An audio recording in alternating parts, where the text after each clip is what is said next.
jogo, uma rivalidade que divide Campinas, que dividiu o Estádio Brinco de Ouro. Metade verde, metade preto e branco. Mas a festa da arquibancada não se repetiu no campo, pelo menos no primeiro tempo. Um jogo nervoso, cheio de faltas, onde a disputa pela bola ficou restrita ao meio do campo. Disputa nem sempre leal. Foi numa dividida que quase terminou em briga que Marco Aurélio da Ponte e Marcelo Souza do Guarani acabaram expulsos de campo. Acho que logo que a violência começou, o juizão proibiu a violência, expulsão logo os dois, então isso é importante. É um jogo tenso, é um jogo típico de um derby. As expulsões deram resultado. Os dois times voltaram mais dispostos a jogar futebol. Procuraram mais o gol. E quem primeiro encontrou o caminho foi a Ponte Preta. Piá cobrou a falta e Washington, livre, fez 1-0. O segundo gol parecia questão de tempo, mas Hernani não chegou a tempo.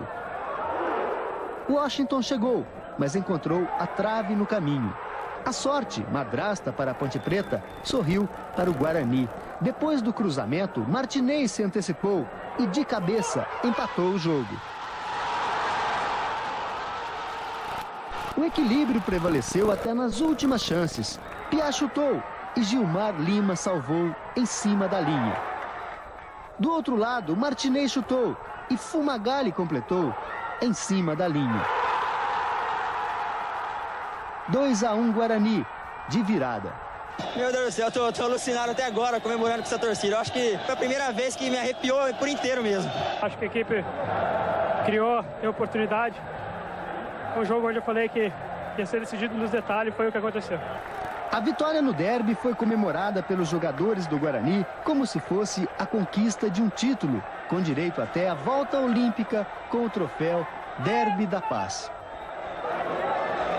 A comemoração do Guarani se justifica. Além da rivalidade histórica, o time que na maior parte do campeonato esteve entre os últimos, com este resultado entra de vez na briga pela classificação. É uma vitória importantíssima, que evidentemente nos dá aí uma condição boa para prosseguir em busca da classificação.